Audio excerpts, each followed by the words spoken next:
신맛 자체는 우리가 유전적으로 거부감이 있을 수밖에 없습니다. 신맛이 난다라는 거는 상했을 확률이 높거든요. 사람은 유전적으로 상한 음식에 대한 저항감이 있단 말이에요. 그래야 우리가 생존 확률을 높이니까. 그런 의미에서 신맛은 기본적으로 거부감이 있을 수밖에 없어요.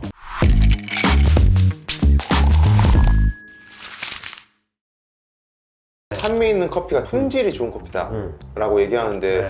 그것도 맞는 말인가요? 산미 있는 커피가 품질이 좋을 확률이 높다라고 할 수 있을 것 같아요. 어떤 건 신맛이 나고 어떤 건 되게 묵직하고 다크하잖아요. 맞아요. 그 어떻게 차이가 나는 거예요? 로스팅을 더 많이 했기 때문이에요. 로스팅을 더 많이 하면은 커피가 가지고 있는 신맛을 내는 성분들이 없어지거든요. 그래서 좋은 커피들일수록 로스팅을 다크하게 하지 않아요. 우리가 커피에서 느낄 수 있는 산미는 커피가 가지고 있는 유기산에서 느껴지게 되는데, 커피의 산미를 느낄 수 있게 하는 성분들은 로스팅을 하면은 생기게 돼요. 그 다음에 어느 정도 일정 기간이 지나면 산미를 느낄 수 있게 하는 성분들이 줄어들어요, 점점. 그러니까 다크 로스팅이 되면 다크 로스팅 될수록 오히려 단맛이나 이런 신맛이 줄어들고요, 쓴맛이 많이 남게 되죠. 근데 이 로스팅 포인트로 밝게 하면 밝게 할수록 더 신맛과 단맛이 높아지는 포인트로 가는 거예요. 예전에는 커피 생두 본연이 가진 퀄리티가 좋지 않았어. 그렇기 때문에 그 본연이 가지고 있는 플레이버를 최대한 없애야 됐었어요. 그리고 탄맛, 쓴맛 이런 것들을 남겨야 임팩트 있게 즐길 수 있었어요. 근데 지금은 어떠냐? 생두의 퀄리티가 더 나아졌어. 그러니까 어때요? 이 본연의 맛을 우리가 더 즐기고 싶어 하잖아요. 그러니까 이 로스팅 자체를 더 밝게 하는 거예요. 그러면 당연히 커피가 가지고 있는 산미나 단맛이 더 증대되겠죠. 예를 들어 한우 같은 것들 다크하게 익혀서 먹지 않잖아요. 양념 안 해 먹잖아요. 바짝 구워서 먹지 않잖아요. 본연의 육즙 자체가 너무 좋고 고급스럽고 풍미가 너무 좋기 때문에 이 풍미 자체를 가리지 않을 수 있도록 양념도 고르고 굽기 자체도 미디움 레어, 불로 인한 맛들을 최소화하고 고기의 풍미를 극대화할 수 있을 정도로만 불을 활용하는 거예요. 반대로 비교적 안 좋은 고기들은 양념을 많이 치거나 자극적인 장을 찍어서 먹죠. 왜냐면 그 장맛으로 먹어야 되니까. 그래서 우리가 생각하는 좋은 커피들은 로스팅을 더 다크하게 하지 않아요. 본연이 가진 맛과 향을 우리가 충분히 즐겨야 되기 때문에, 그래야 가치가 나오잖아요. 그런 의미에서 좋은 품질의 커피일수록 산미가 있을 확률이 높다라고 이야기를 하는 거예요. 산미가 날 수밖에 없는 로스팅 포인트로 볶았다는 얘기는 본연의 맛이 좋다는 얘기고, 본연의 맛이 좋다는 얘기는 생두값이 비쌀 확률이 높다라는 얘기거든요. 그러니까 저만 해도 사실 좋은 커피를 다크로스팅해서 먹진 않죠. 단순하게 생각해서 미각적으로 다크로스팅 된 커피, 산미가 없는 커피들은 좀 더 단조로워요, 맛이. 우리가 먹었을 때 떠오르는 노트는 뭐 초콜릿이나 약간 스모키함이나 고기 구운 향이나 아니면 단백질 향이나 이런 향들이 날 수도 있잖아요. 이런 것들은 내가 커피를 마셨다는 어떤 타격감을 줄 수 있고 굉장히 그 강렬한 자극을 줄 수 있어요. 산미 있는 커피들이 있잖아요. 훨씬 더 플레이버가 다채로워요. 신맛 자체가 커피 맛의 다양성을 만들어주거든요. 꽃향, 과일향, 굉장히 좋은 뭐 와인 같은 향, 포도 같은 향, 번과일 향, 이런 향들이 다채롭게 나기 때문에 미각적으로 재미가 있는 거예요. 이런 커피는 이런 향이 나네? 이런 산지의 커피는 이런 향이 나네? 라고 생각을 하면서 나에게 타격감을 주는 어떤 에너지 드링크를 넘어서 미식의 세계에서 소비가 되는 거죠. 그런 즐거움을 아시기 시작하면은 산미 있는 커피를 더 좋아하시게 돼요.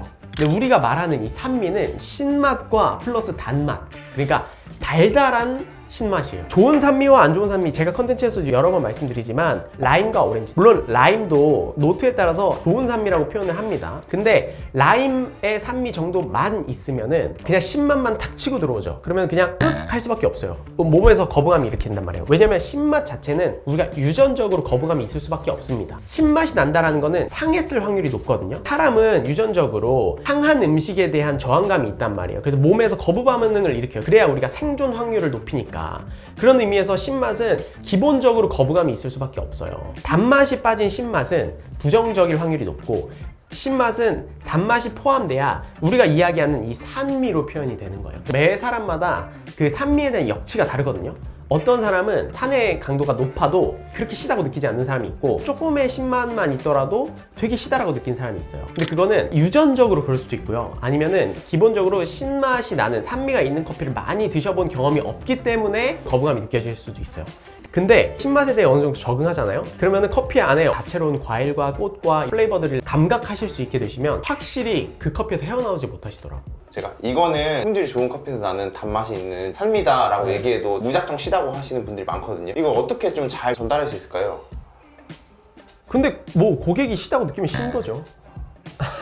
왜 많은 사람들이 산미에 대해 부정적인 인식을 가지고 있냐면 우리가 잘못 소개를 해서 그래요. 잘못 소개를 한다는 건 두 가지 의미예요. 첫 번째는 이 산미를 표현하는 커피들이 사실 더 까다롭고요. 더 추출하는데 어려워요. 근데 이런 기반 지식이 없는 분들이 라이트 로스팅을 내려 드실 때는 쉽게 잘못 추출할 확률이 높아진단 말이에요. 산미 있는 커피가 스페셜티 커피라길래 카페에서 받아서 소개해야겠다 라고 했을 때는 단맛이 수반되지 않는 신맛이 날카로운 커피를 추출해서 고객들한테 제공하기가 쉽단 말이에요. 아니면 로스팅에 실패할 수도 있고, 그러면 소비자들이 산미 있는 커피를 딱 먹어보고 거부감부터 드는 거예요. 두 번째는 커피 자체가 라이트 로스팅 해야 되는 품질이 아님에도 불구하고 라이트 로스팅을 해서 제공을 했을 때 커피 퀄리티 자체가 좋지 않으면 라이트 로스팅을 하면 할수록 그 안 좋은 것들을 더 드러내기 때문에 그런 거는 라이트 로스팅 하면 안 돼요. 그 산미 자체가 긍정적으로 다가오진 않을 거예요. 그런 경험을 하신 분들은 산미 있는 커피를 싫어하실 수밖에 없죠.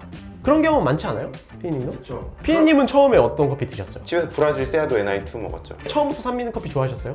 처음에는 안 좋아했어요. 거부감이 있었고 네. 그 산미라는 것 자체를 안 즐겼었는데 네. 좋은 품질의 커피는 다 산미가 있다 해서 그때부터 이제 사서 먹어보기 시작했는데 맛있는 걸 먹어보고 적응이 되니까 이게 왜 사람들이 미식이라고 하는지 알겠다라는 그 포인트들이 있긴 하더라고요. 근데 무조건이에요 진짜. 근데 다만 제가 여기서 좀 오해를 드릴 수 있는 부분은 뭐냐면 산미 있는 커피는 다 비싸잖아. 비싼 커피 너네 이제 먹으라고 계속 그렇게 하는 거 아니야? 라고 하실 수 있는데 가성비 있으면서 산미 있는 커피들도 정말 많아요. 요번에 저희가 리뷰했던 말레 커피 있잖아요. 그런 데들에서 파는 에티오피아 커피들 아메리카노로도 파는데 그런 커피들은 산미가 있으면서 가격도 가성비 있거든요. 10%도 마찬가지예요. 그것도 산미가 있었잖아요. 근데 그게 부정적이지 않고 긍정적이었잖아요. 그렇게 맛있게 가성비 있게 소개하는 게 쉽지가 않아요. 그러면 다크 로스팅된 커피는 다 안 좋은 건가요? 아니에요. 추출 방법에 따라서 로스팅 포인트를 다르게 가야 돼요. 예를 들어 에스프레소 같은 경우는 있잖아요. 너무 라이트 로스팅 하면은 추출 자체가 빠르고 고압을 사용하기 때문에 산미가 너무 자극적으로 느껴지실 수 있어요. 그리고 이런 에스프레소의 산도 자체를 적응해서 잘 즐기실 수 있는 분들도 웬만한 커피 애호가 아니면은 그러기가 쉽지가 않아요. 그렇기 때문에 에스프레소 같은 경우는 의도적으로 좀 포인트를 높이는 경우들이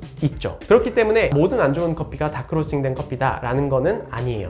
하지만 너무 다크 로스팅된 커피들 있잖아요. 그런 커피들은 품질이 비교적 좋지 않은 커피일 수 있다 라고는 이야기할 수 있죠. 다만 완곡하게 말씀을 드리고 싶은 건 저품질의 커피, 안 좋은 커피를 너무 비싸게만 드시지 말아라. 그건 분간을 해야 돼요. 근데 경험이 없으시면 그런 것도 분간을 못 하시거든. 그런 거는 우리가 알려드릴 필요는 있지. 정말 재밌는 건 뭔지 알아요?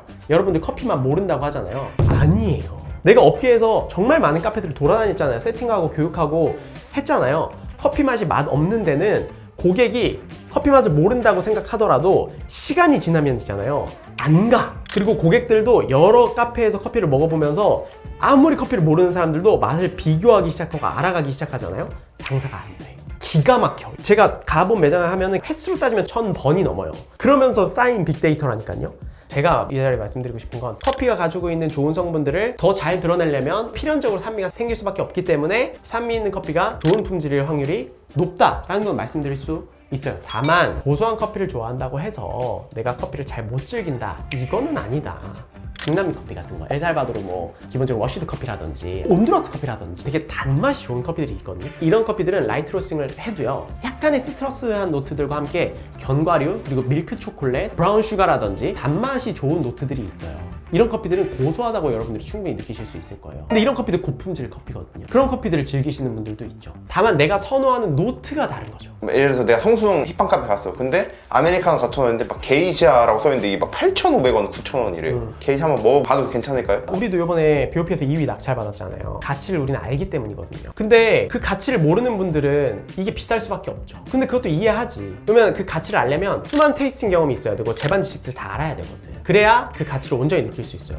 내가 돈을 이만큼 내더라도 충분히 지불할 만한 가치가 있는 커피인가를 확신할 수 있으려면 그 밑에 등급의 커피를 먹어본 경험이 많아야 내가 그 가치를 온전히 겪을 수 있을 거라고. 그래서 여러분들에게 저는 무조건 비싼 커피를 시도해 보려고 말씀을 드리고 싶지는 않은 거죠. 왜냐면 그 비싼 커피의 값어치를 알려면 여러분들이 충분히 더 경험해보고 소비한 만큼의 그 가치를 느낄 만한 준비가 돼 있어야 돼요. 저는 소비할 수 있죠. 저는 밥값을 아끼더라도 커피값에 돈을 더 써요.